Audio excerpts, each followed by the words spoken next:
자, 오늘 하나님의 말씀을 함께 찾아서 보도록 하겠습니다. 오늘 하나님의 말씀은 히브리서 12장 15절 말씀을 함께 보겠습니다. 자, 우리 12장 15절 말씀을 우리 두 번 함께 읽도록 하겠습니다. 함께 읽겠습니다. 너희는 하나님의 은혜에 이르지 못하는 자가 없도록 하고 또 쓴 뿌리가 나서 괴롭게 하여 많은 사람이 이로 말미암아 더럽게 되지 않게 하며. 한 번 더 읽겠습니다. 너희는 하나님의 은혜에 이르지 못하는 자가 없도록 하고 또 쓴 뿌리가 나서 괴롭게 하여 많은 사람이 이로 말미암아 더럽게 되지 않게 하며.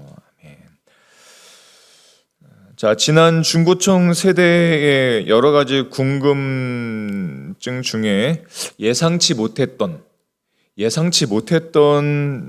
질문이 있었는데 그 질문이 무엇이냐면 증오에 대한 질문이었습니다. 증오. 남을 증오하는 질문은 이것이었는데요.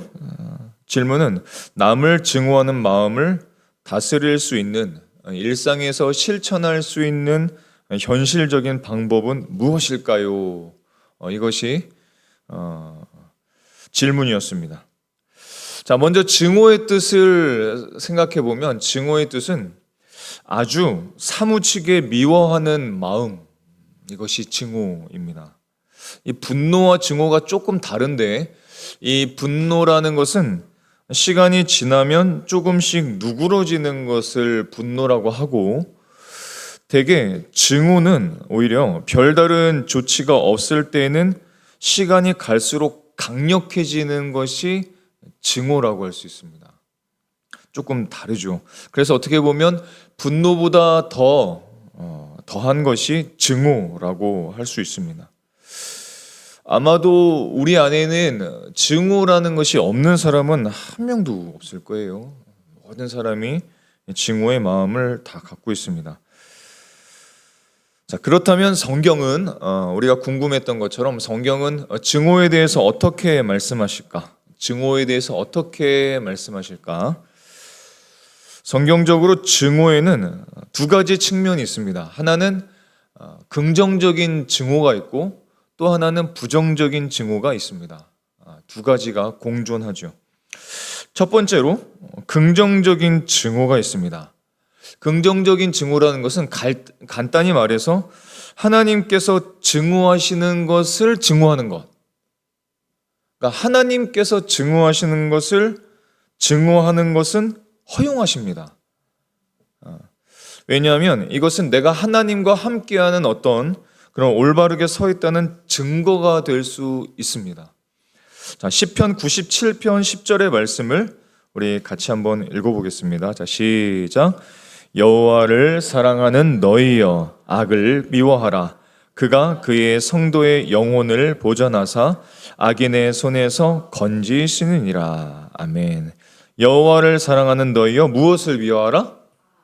악을 미워하라. 그가 그의 성도의 영혼을 보전하사 악인의 손에서 건지시느니라 했습니다. 여호와를 사랑하는 너희여, 악을 미워하라. 악을 미워하라. 이것이 하나님의 뜻이죠.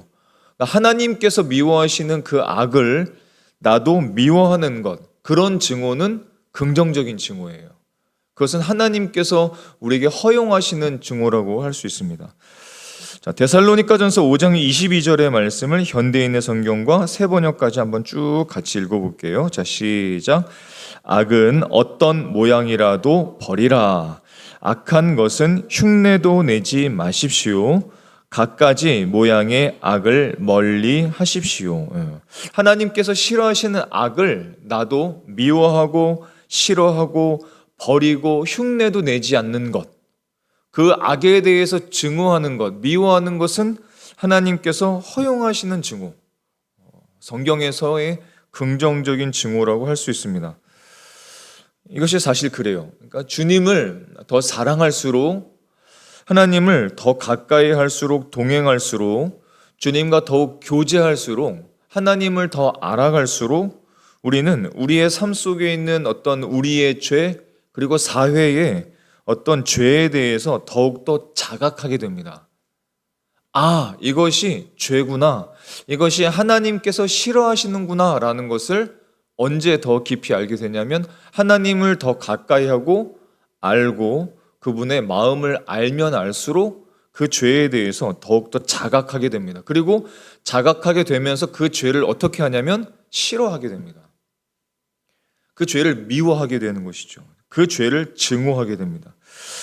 예를 들어서 하나님의 이름이 비방을 당할 때 막 세상 사람들이 하나님은 없어, 하나님은 아무것도 아니야, 하나님은 가짜야, 교회 다니는 사람들이 만들어낸 이야기야, 성경은 거짓이야, 이런 말들을 할 때 하나님은 살아계셔서 그 이야기들을 다 듣고 우리도 하나님의 이름이 비방을 당할 때 어떤 마음이 드냐면 그것에 대한, 그 악에 대한, 그 경멸에 대한 미움이 생깁니다. 그건 아니지, 하나님은 살아계시지, 하나님은 우리를 사랑하시지, 그런 증오를 말하는 거죠. 또 어떤 영적인 위선을 봤을 때 우리는 그것을 또 증오합니다. 아니면 노골적인 불신앙, 하나님을 막 무시하고 경멸하는 것, 혹은 하나님의 말씀에 대해서 일부러 거역하고 경건치 못한 행위를 보게 될 때 우리는 굉장히 비통함을 느끼거나 아니면 불같이 화가 나는 경우가 있습니다. 그것은 성경적인 증오라고 할 수도 있죠. 자, 사도 바울이 굉장히 격분했던 거 여러분 기억나시는지요? 4월 달에 우리가 사순절 기간 동안에 나눈 말씀 중에 사도행전 17장의 내용이 그 내용이었습니다. 사도 바울이 두 번째 선교 여행을 하다가 아덴이라는 곳에 들리게 되었는데 그 아덴에서의 선교 여행이 기록되어 있죠.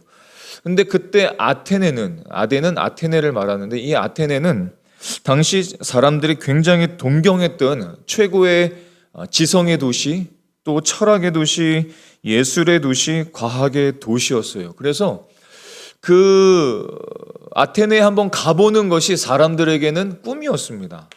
그 아테네에 가서 그곳에 있는 문화를 좀 누리고 그것을 좀 보고 그곳에 있는 좋은 것들을 경험하는 것이 당시 사람들이 동경했던 어떤 그런 거였어요. 하지만 사도 바울이 그 아덴에 도착했을 때 사도 바울이 봤던 것은 이 아덴은 철저하게 악과 우상에 가득 찬 도시였을 뿐입니다. 하나님께서 그 도시를 볼 때 사람들은 그냥 그 아름다운 겉모습만 보았지만 하나님께서 봤을 때는 그 안에 들어있는 수많은 우상들, 가짜신들, 거짓들, 속임수들, 그래서 하나님이 보시기에는 정말 역겨운 도시, 우상에 가득한 도시였기 때문에 그렇습니다.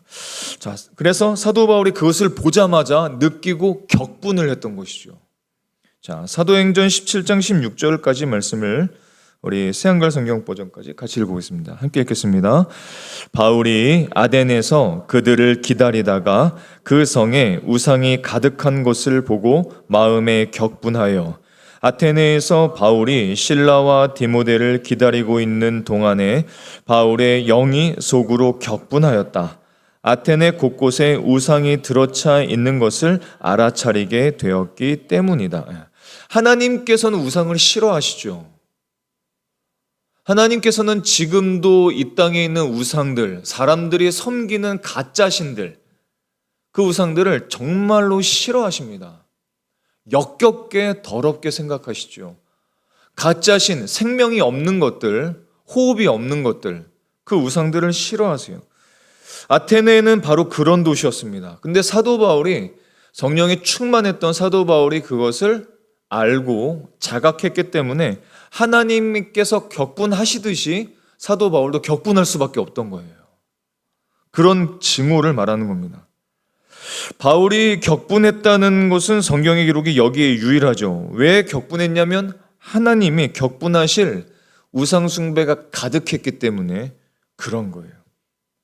영적으로 어둡고 음란하고 더러운 우상의 도시였기 때문에 그렇습니다. 이것이 하나님의 마음을 닮은 성경적인 증오, 긍정적인 증오라고 할 수 있습니다.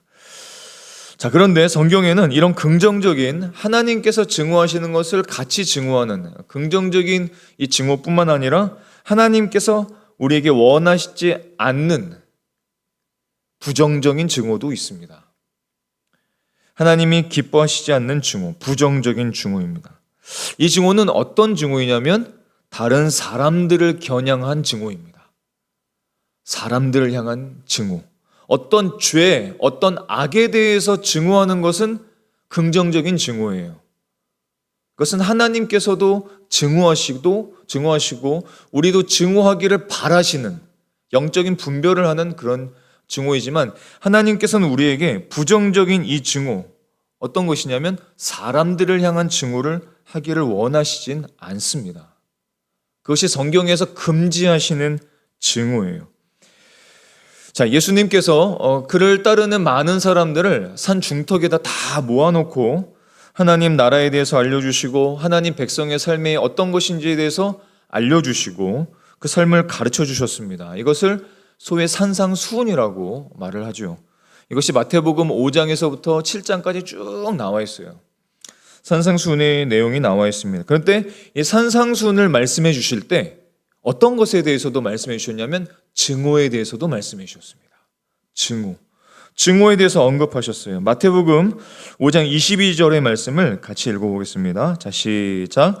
나는 너희에게 이르노니 형제에게 노하는 자마다 심판을 받게 되고 형제를 대하여 라가라 하는 자는 공회에 잡혀가게 되고 미련한 놈이라 하는 자는 지옥불에 들어가게 되리라. 이게 그냥 말하는 어떤 이 바보야 라는 말하는 정도가 아니라 사실 라가라는 뜻은 바보야라는 뜻이지만 우리말로 하자면 굉장히 다른 욕으로도 바뀔 수 있습니다.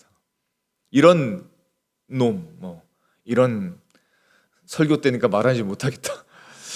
이런 정말 우리가 말하기 어려운 그런 욕임, 이런 놈 할 때 그것을 라가라고 생각하면 돼요.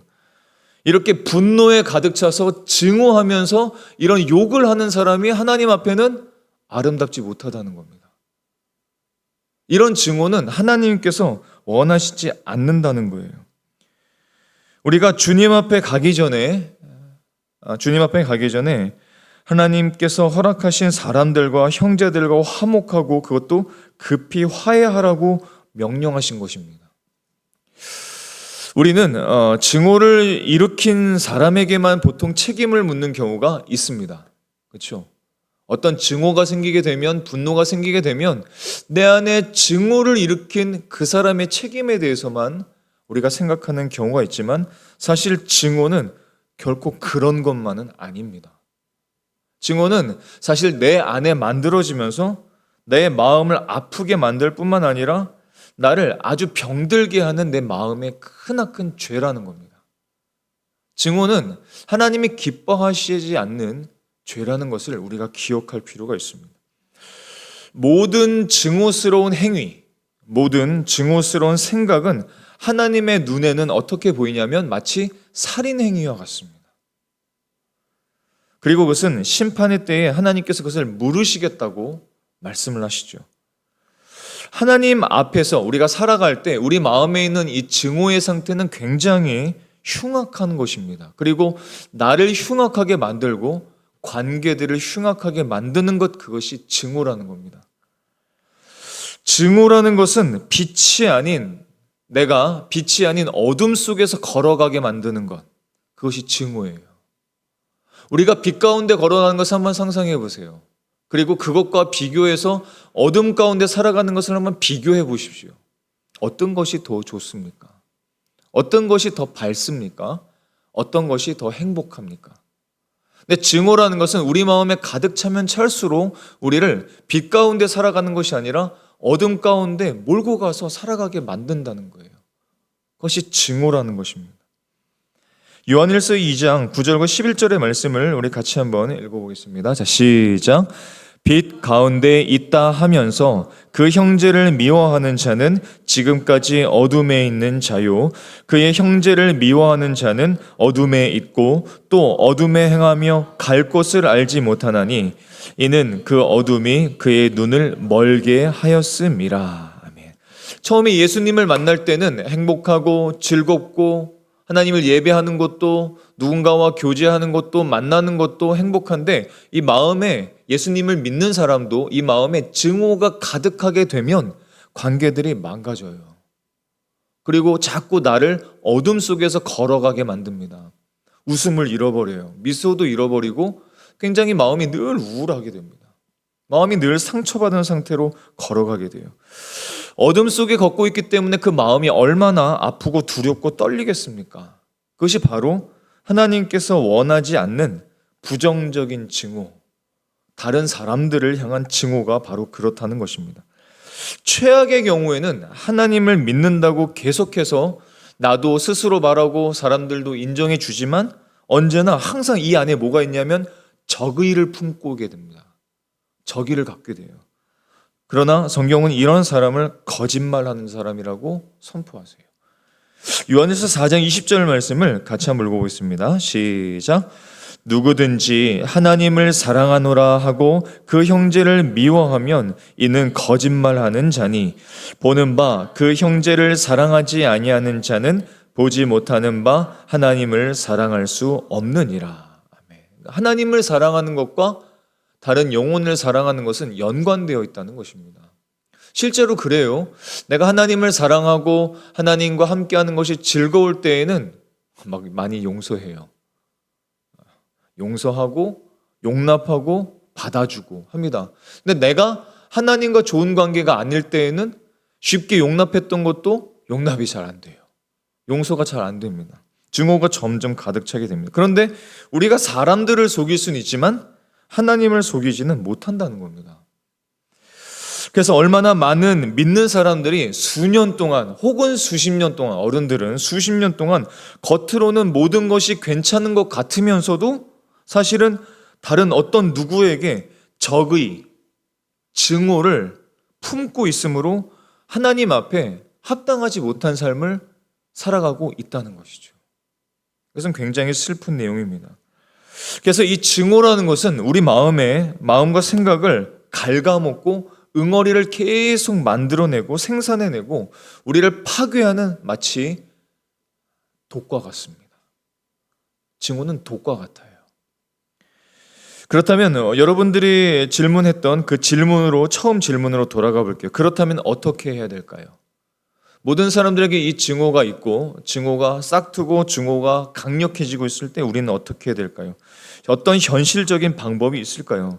물론 있습니다. 하나님께서는 알려주시죠. 첫 번째로 우리가 해야 되는 첫 번째 방법은 무엇이냐면 먼저 쓴 뿌리가 우리 안에 있는 이 증오의 뿌리가 자라나지 못하도록 해야 됩니다. 누구에게나 쓴 뿌리, 증오의 뿌리는 다 심겨질 수 있어요. 증오의 마음을 누구나 다 가질 수는 있습니다. 하지만 하나님을 믿는 사람은 이 증오의 쓴 뿌리를 자라나지 못하게 할 수는 있습니다. 자라나지 못하게 된다면 쓴 뿌리로부터 맺어지는 쓴 열매는 맺어지지 않게 된다는 겁니다. 근데 그 쓴 뿌리를 버리지 않고 그것을 잘라내지 아니한다면 쓴 뿌리가 어느덧 자라서 쓴 열매를 맺고 독이 있는 열매를 내가 먹고 또 열매를 나눠주게 된다는 거예요. 그래서 이 쓴 뿌리가 자라나지 못하도록 해야 됩니다. 이것이 오늘 12장 15절의 말씀인데 이 말씀을 다시 한번 생각해 보면서 새한글 성경 버전까지 같이 읽어보겠습니다. 시작. 너희는 하나님의 은혜에 이르지 못하는 자가 없도록 또 쓴 뿌리가 나서 괴롭게 하여 많은 사람이 이로 말미암아 더럽게 되지 않게 하며 잘 살펴서 아무도 하나님의 은혜에서 떨어져 나가지 않도록 하십시오. 쓴 열매를 맺는 뿌리가 자라나서 문제를 만들어 그것 때문에 많은 사람들이 더럽혀지는 일이 없도록 하십시오. 쓴 뿌리는 결코 자라나지 않을 것이다. 그런 뿌리는 없다. 네가 오해한 것이다. 이렇게 말씀하지 않고 쓴 뿌리가 모두에게 자라날 수 있다는 것을 인정해 주시죠. 쓴 뿌리가 우리 안에 심겨질 수 있다. 증오의 쓴 뿌리가 우리 안에 심겨질 수 있다는 것은 말씀하십니다. 하지만 쓴 뿌리가 심겨질 수는 있지만 그것이 나타날 수는 있지만 그것이 자라나지 못하도록은 할 수 있다고 말씀하시죠. 그것이 오늘 말씀입니다. 자, 그런데 오늘 히브리서 12장 15절의 이 말씀은 어디에서 유래된 표현이냐면 신명기 말씀에서 유래된 표현입니다. 유래된 표현 신명기 29장 18절의 말씀을 읽어보겠습니다. 자, 시작. 너희 중에 남자나 여자나 가족이나 집하나 오늘 그 마음이 우리 하나님 여호와를 떠나서 그 모든 민족의 신들에게 가서 섬길까 염려하며 독초와 쑥의 뿌리 독 있고 쓴 열매를 맺는 뿌리가 너희 중에 생기지 않게 하라. 이 말씀을 차용해서 인용해서 히브리서 기자가 오늘 말씀을 적은 것입니다. 이 말씀을 보면 이런 거예요. 쓴 뿌리 자체가 있는데 우리 안에 이 쓴 뿌리 자체가 사실은 쓴 것이 아니라는 겁니다.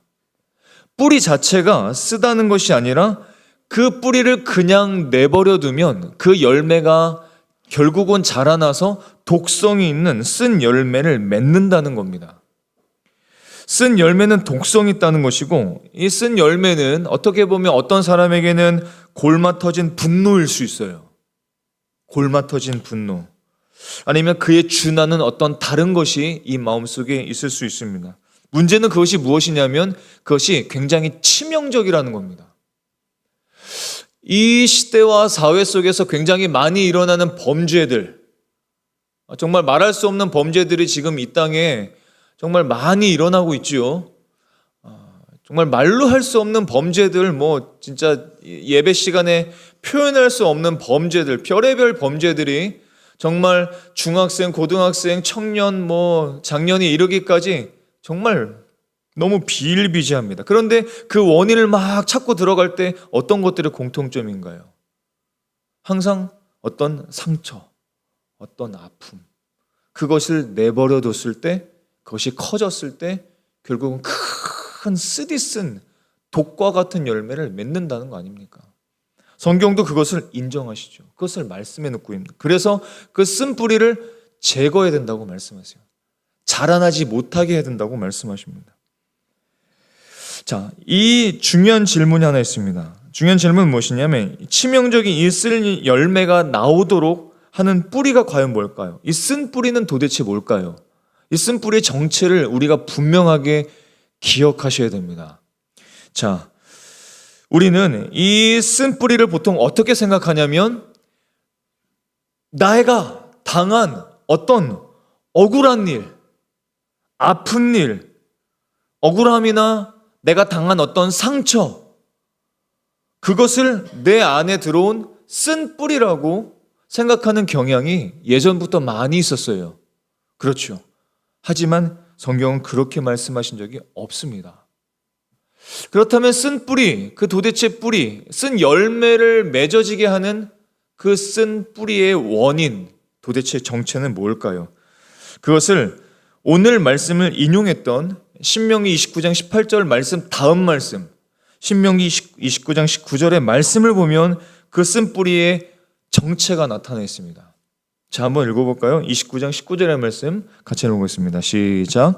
이 저주의 말을 듣고도 심중에 스스로 복을 빌어 이르기를 내가 내 마음이 완악하여 젖은 것과 마른 것이 멸망할지라도 내게는 평안이 있으리라 할까 함이라. 새한글 성경 버전. 그런데 이렇게 이 저주의 말씀을 듣고도 스스로 행복하다고 뽐내면서 마음속으로 이렇게 말할 수 있습니다. 내가 내 마음의 고집대로 걸어가서 물된 땅이 목마른 땅과 마찬가지로 사라져 버리더라도 난 괜찮을 거야 라고 생각하는 그 마음.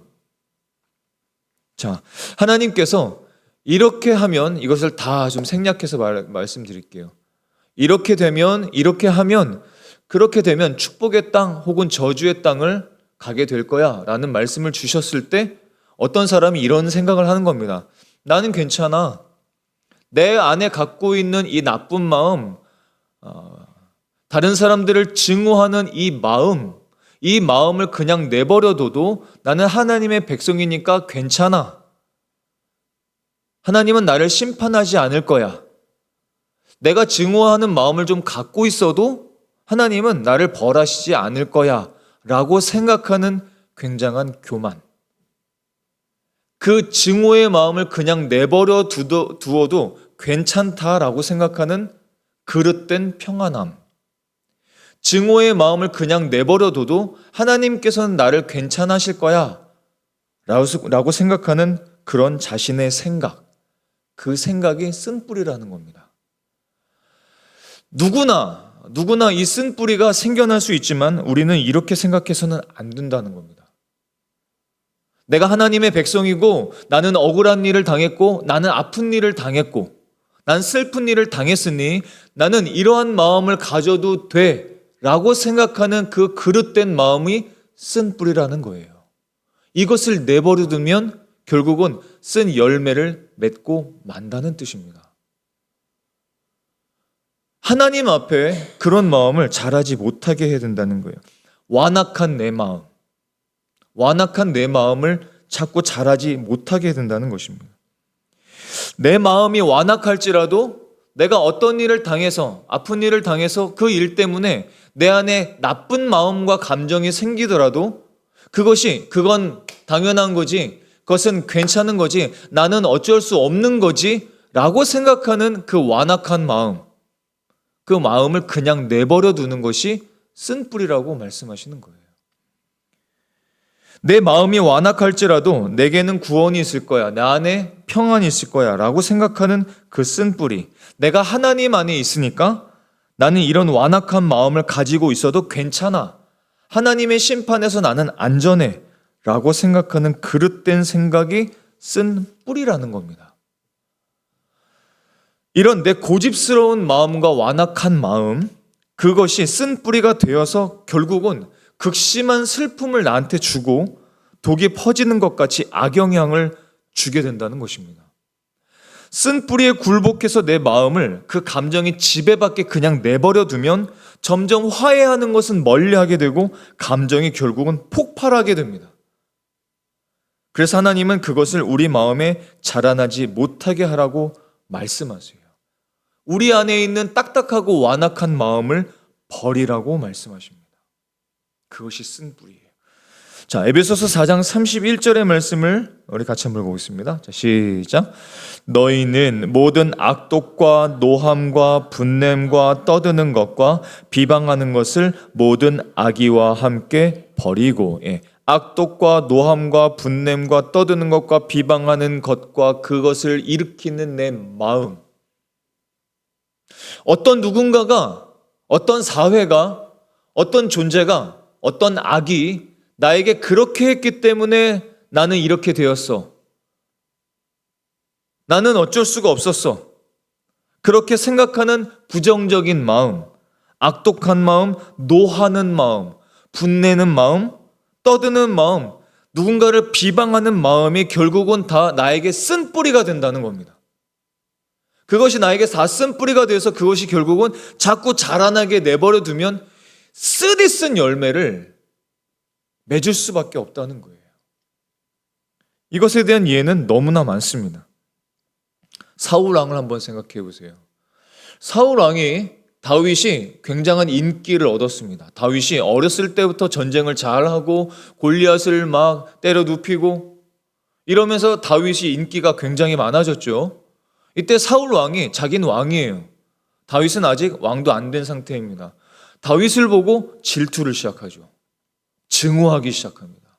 분내기 시작합니다. 그럴 때 하나님께서 세우신 이 사울 왕이 이 분내는 마음, 질투하는 마음, 악독한 마음, 증오하는 마음을 버렸다면 어떻게 됐을까요? 그 관계는 완전히 달라질 수 있었을 겁니다. 하지만 사울 왕은 그 고집스러운 마음을 버리지를 못했어요. 그렇게 해서 계속 다윗을 향해서 죽이려고 막 달려가지 않습니까? 다윗은 달랐습니다. 다윗이 다르게 한 것은 이따가 다시 한번 보도록 하죠. 이런 쓴뿌리에 굴복하는 내 마음, 그 감정이 지배되는 마음을 점점 내버려두면 안 된다라고 말씀하세요. 쓴뿌리가 자라나지 못하도록 해야 됩니다. 내가 감정이 휘둘리지 않도록 하나님께 나아올 수 있어야 된다는 거예요. 자, 두 번째로, 이것 또한 우리에게는 실제적인 방법입니다. 두 번째는 예수님의 용서를 기억하며 기도하고 용서를 선언하셔야 됩니다. 그것이 증오를 우리 안에 일으키지 않는 현실적인 방법입니다. 아마도 이 질문을 했을 때에는 어떤 정말로 눈에 보이는 어떤 그런 방법을 요청했을지도 모르겠습니다. 하지만 기도는 가장 현실적인 방법입니다. 기도는 현실적인 방법이에요. 하나님은 살아계신 분이시고 살아계신 하나님께 기도하는 것은 가장 현실적인 방법입니다. 기도와 현실은 다르다, 말씀과 현실은 다르다라고 생각하는 것은 잘못된 생각이죠. 기도만큼 가장 현실적인 방법은 없습니다. 기도는 전혀 하지 않으면서 이 증오를 버리게 해달라, 이 관계를 회복하게 해달라, 이것은 말도 안 되는 이야기예요. 자, 마태복음 18장의 말씀을 보면 이렇습니다. 마태복음 18장의 말씀을 보면 한 비유가 있는데, 어떤 비유냐면 한 신하의 비유, 한 종의 비유, 한 빚진 자의 비유가 나타나요. 근데 이 빚진 자의 비유를 통해서 우리 안에 증오와 악독의 마음을 품지 말라고 우리에게 말씀해 주셨습니다. 자, 이 비유는 이런 내용입니다. 10,000달란트를 빚진 사람이 있어요. 10,000달란트라는 것은 어떤 정도의 금액이냐면 한 노동자의 20만 년의 품삯. 20만 년의 품삯이라는 건 셀 수 없는 품삯이에요. 10,000달란트입니다. 10,000달란트를 빚진 이 신하가 한 명 있어요. 당연히 이 신하는 이 품삯을 갚을 능력이 없지요. 그래서 이 왕이 어떻게 하냐면 고도의 간습대로 신하 자신과 그 아내와 자식들을 모든 소유를 다 팔아서 갚게 하라라고 명령을 합니다. 임금의 무서운 명령 때문에 이 신하가 임금 앞에 절하면서, 엎드려서 절하면서 이렇게 말하죠. 임금님, 제가 갚겠습니다. 좀 기다려 주십시오. 참아 주십시오. 라고 머리를 조아리면서 말합니다. 그런데 이 말은 사실 말이 안 돼요. 조금 기다린다고 해서 이 20만 년의 품삯을 어떻게 갚겠습니까? 갚을 수 없는 말이에요. 만약에 임금이 기간을 연장해 준다고 해도 갚을 수 없는 금액이 아니죠. 그런데 이때 반전이 일어납니다. 어떤 반전이 일어나냐면 임금이 그를 불쌍히 여긴 거예요. 이 신하를 불쌍히 여겨서 10,000달란트 빚을 그냥 한꺼번에 갑자기 탕감해 준 겁니다. 괜찮아, 갚지 않아도 돼 라고 용서해 준 것입니다. 이 신하가 어떻겠어요? 굉장히 기뻤겠죠. 놀랍게 기뻤겠죠. 자유의 몸이 되었습니다. 그리고 자유의 몸이 되어서 그 자리를 떠납니다. 자, 얼마나 신났겠습니까? 노래를 부르면서 자기 집으로 막 돌아오고 있었어요. 그런데 집으로 오는 길에 누구를 만나냐면 이 신하에게 100데나리온의 빚을 진 동료와 마주칩니다. 100데나리온의 품삯은 얼마의 품삯이냐면 아까 10,000달란트에 비하면 60만 분의 1에 해당되는 품삯입니다. 근데 이때 이 신하가 이런 생각을 하는 거예요. 자기는 임금에게 큰 용서를 받았는데 10,000달란트를 다 탕감을 받았는데 자기한테 겨우 100데나리온의 빚을 진 이 사람이 괘씸하게 생각된 겁니다. 자기는 자유의 몸이 되었는데 이 사람을 볼 때는 그런 마음이 생기지 않은 거예요. 아니, 이놈이 얼마 되지도 않는 이 빚을 왜 내게 갚지를 않는 거야? 괘씸한 생각에 그 사람의 목덜미를 꽉 잡습니다. 그리고 이렇게 말해요. 나에게 빈 빚을 갚아! 소리를 칩니다. 그랬더니 그 동료가 이 신하에게 이렇게 얘기를 해요. 엎드려 조아리면서 이렇게 말합니다. 참아 주십시오. 제가 조금만 기다려 주시면 갚겠습니다. 라고 말합니다. 이 말을 좀 전에 누가 했었죠? 그 신하가 임금에게 했단 말이죠. 똑같은 말을 자기 동료가 이 신하에게 해줬습니다. 그런데 어떻게 해요? 이 신하는 어떻게 하냐면은 이 동료를 그냥 옥에 가둬버립니다.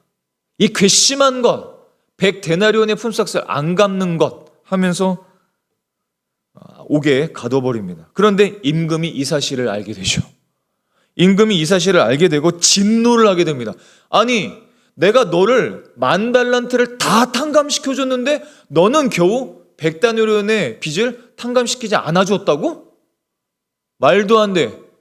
이놈을 당장 옥에 가둬라 하면서 이 신하를 결국 옥졸에게 다 넘겨줘 버립니다. 이것을 예수님의 제자들에게 비유하셨어요. 무슨 말씀이십니까?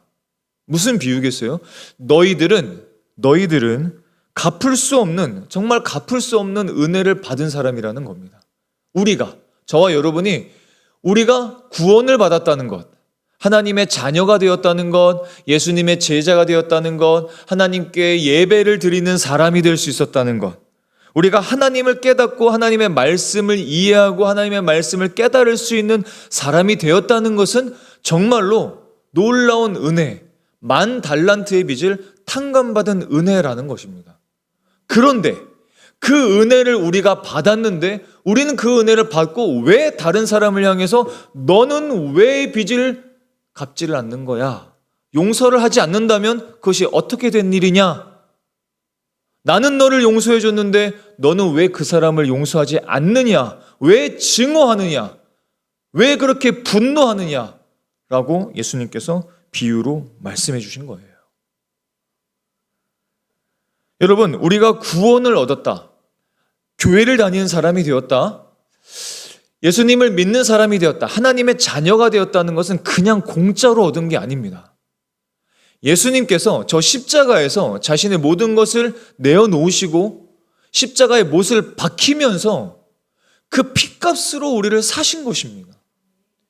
우리를 그 핏값으로 십자가에서 우리를 용서해 주신 거예요. 우리가 믿을 때 그냥 예수님을 그리스도로 내가 믿겠습니다 라고 쉽게 믿은 것 같죠? 아닙니다. 예수님께서 저 십자가에서 자신을 내어주셨기 때문에, 하나님께서 독생자를 저 십자가에 내어주셨기 때문에, 그 아픔을 감당하셨기 때문에, 이 사건 때문에 우리가 구원을 받게 된 것입니다. 우리가 받은 은혜는 정말로 10,000달란트보다 더 큰 은혜라는 것입니다.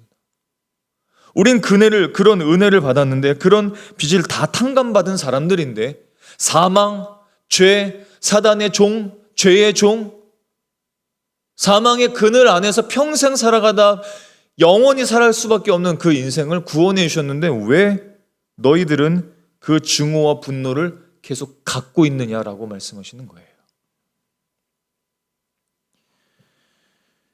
우리는 새로운 인생을 받았고 삶의 목적도 깨닫고 의미를 깨닫게 되었고 무한한 하나님의 사랑을 입은 사람들입니다. 그러니까 예수님의 이 용서와 은혜를 기억하고 그 은혜를 기억하며 기도할 때 이렇게 기도하는 거예요. 주님, 내 인생을 그리스도의 십자가를 통해 주님으로 인해서 내 안에 쓴 뿌리를 이제 더 이상 자라나지 않게 도와주십시오. 그 쓴 뿌리를 이제 멈추게 도와주십시오.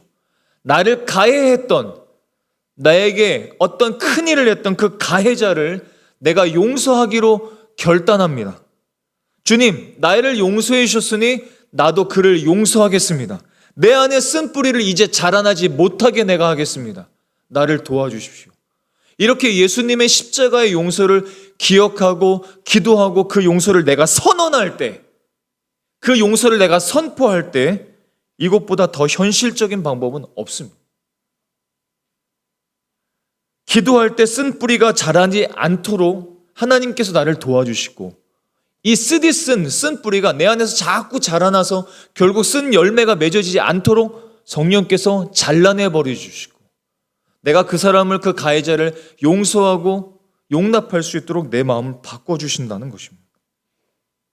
이것보다 더 어떻게 큰 현실적인 방법이 있을 수 있나요?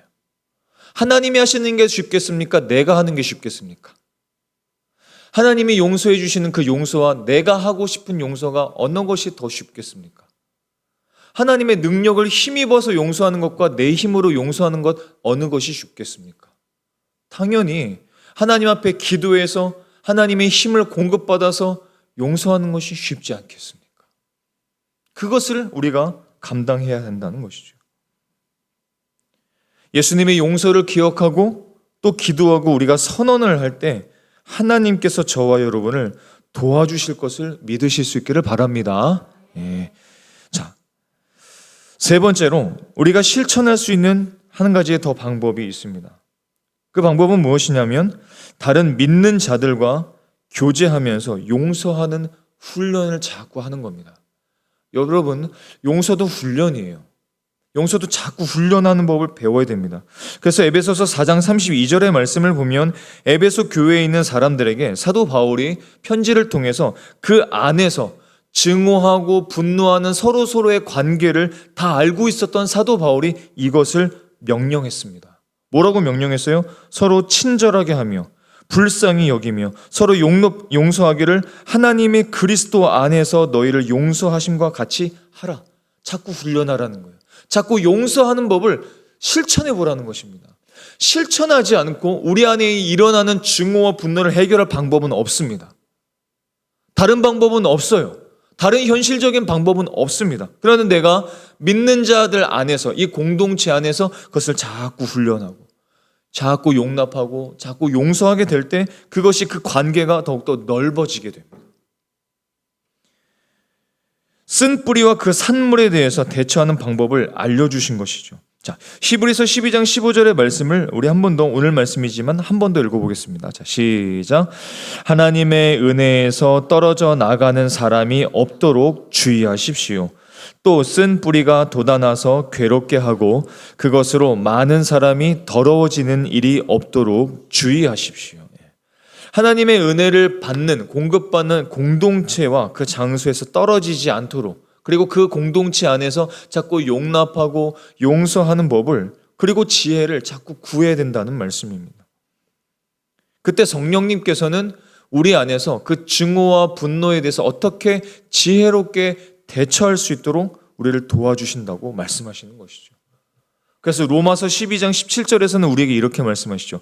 아무에게도 악을 악으로 갚지 말아라. 똑같이 갚으려고 하지 말아라. 모든 사람 앞에서, 혹시 그 사람이 가해자라고 할지라도, 나쁜 사람이라 할지라도, 악에 가득 찬 사람이라 할지라도 그 사람 앞에서 선한 일을 도모하라. 이것을, 이 성경의 말씀을 많은 세상 사람들이 인용했죠. 악을 악으로 갚지 않고 선을 선으로 갚으라. 이렇게 인용을 했습니다.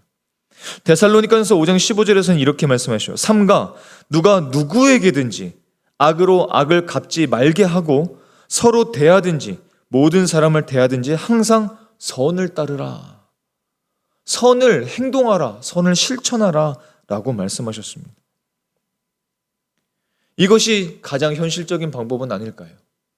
이것이 하나님께서 보실 때에 우리가 용납하고 용서하고 이 증오를 해결할 수 있는, 그 관계를 떠나보낼 수 있는 가장 현실적인 방법이 아닐까요? 때로는 이 증오의 대상과 분노의 대상과 무조건 떨어져야 할 때도 있습니다. 그것이 또한 우리에게 아주 지혜로운 현실적인 방법이 될 수도 있습니다. 자, 사울왕이, 분노에 가득 찬 사울왕이 다윗을 계속해서 죽이려고 해요. 계속해서 따라옵니다.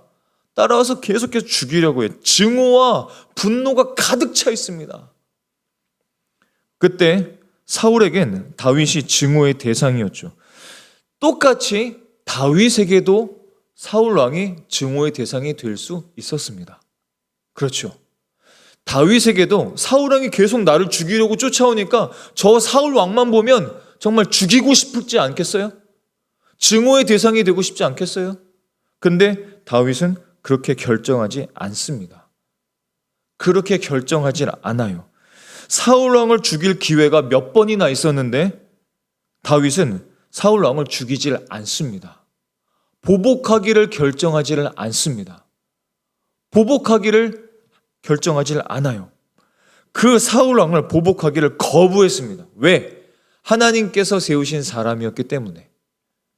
하나님께서 그 사람을 위해서 예수 그리스도를 주셨기 때문에, 그 용서를 내가 알기 때문에 다윗이 그것을 바라보면서 사울왕을 죽이는 것을 거부했습니다. 그 자기 안에 일어날 수 있는, 다윗도 자기 안에 일어날 수 있는 그 증오, 그 분노, 그 죽임, 그것을 거부했던 거예요. 그것을 거절했던 것입니다. 쓴 뿌리를 잘라내버린 것이죠. 쓴 열매가 맺어지지 않도록 다윗은 그렇게 결정했던 겁니다. 어떤 방법을 취했어요? 되도록이면 다윗은 계속해서 사울왕을 멀리했습니다. 자기도 그럴 수 있기 때문에, 그 사울왕을 증오할 수 있었기 때문에 그 거리를 멀리 떨었던 것이죠. 그러나 하나님께서 만약에 그 증오의 관계를 계속 두게 하신다, 함께하게 하신다, 그렇다면 우리는 멀리 할 것이 아니라 첫 번째, 두 번째 했던 방법을 반복해서 해야 합니다. 그것이 가장 현실적인 방법이에요. 무엇을 먼저 해야 되느냐? 다른 것들을 먼저 해야 됩니다. 쓴 뿌리를 계속 자라게 두는 대신 말씀의 뿌리를 계속 자라게 만들어야 됩니다. 성령의 뿌리, 내 안에 용납의 뿌리, 내 안에 용서의 뿌리, 그것을 포용할 수 있는 뿌리를 자꾸 자라나게 만들어야 돼요. 그 뿌리는 말씀으로 통해서만 가능할 수 있습니다. 말씀이 아니고서는 안 돼요. 성령이 아니고서는 안 됩니다. 쓴 뿌리보다, 악한 뿌리보다 선한 뿌리가 훨씬 힘이 강합니다. 악보다 선이 힘이 강합니다. 악이 아무리 커도, 아무리 힘이 커도, 아무리 굉장해도 악은 절대로 선을 이길 수가 없습니다. 쓴 뿌리가 마냥 자라나고 있어도 강하고 선한 이 뿌리가 심겨지고 그것이 자라나게 된다면 어느새 이 악한 쓴 뿌리는 자라나지 못하게 만드는 거예요. 쓴 뿌리를 계속 키우는 대신에 말씀의 뿌리를 든든하게 심어야 된다는 것입니다. 그리고 모든 보복은 하나님께 맡기실 수 있기를 바라요. 하나님께 맡기십시오. 모든 보복은 결국 하나님의 그 심판의 때에 결국 각자에게 임하게 될 것입니다. 그것을 우리가 할 필요는 없어요. 악을 악으로 갚으면 안 된다는 겁니다. 그 쓴 뿌리를 계속 자라나게 내버려 둬서 쓴 열매를 나도 먹고 다른 사람들에게 열매를 맺게 해서는 안 된다는 거예요. 사랑하는 우리 중고층 세대 여러분, 그리고 우리 성도 여러분, 증오는 누구나 할 수 있습니다. 분노는 누구나 할 수 있습니다. 하지만 저와 여러분은 보다 더 소중하고 가치 있는 것을 결정하십시오. 도전해 보십시오. 증오는 누구나 할 수 있지만 저와 여러분은 더 소중하고 가치 있는 용서를 추구하고 화해를 추구하고 선한 데 지혜롭고 악한 데는 미련한 그런 삶이 되실 수 있기를 축복합니다. 악을 악으로 갚으려고 생각하지 마십시오. 그 분노를 계속 키우지 마십시오. 그렇게 만약 우리가 결정한다면 그 사람은 이미 예수님의 용서를 이해하는 사람, 실천하는 사람이고 예수님을 닮은 사람이기 때문에 그렇습니다. 저와 여러분이 악을 악으로 갚지 않고 선으로 갚는, 그래서 예수님의 용서를 닮아가고 예수님의 용서를 실천하는, 그래서 분노와 증오의 열매를 맺고 먹는 것이 아니라 선한 의의 열매를 맺고 먹는 저와 여러분의 삶이 되실 수 있기를 예수님의 이름으로 축원합니다. 기도하시겠습니다.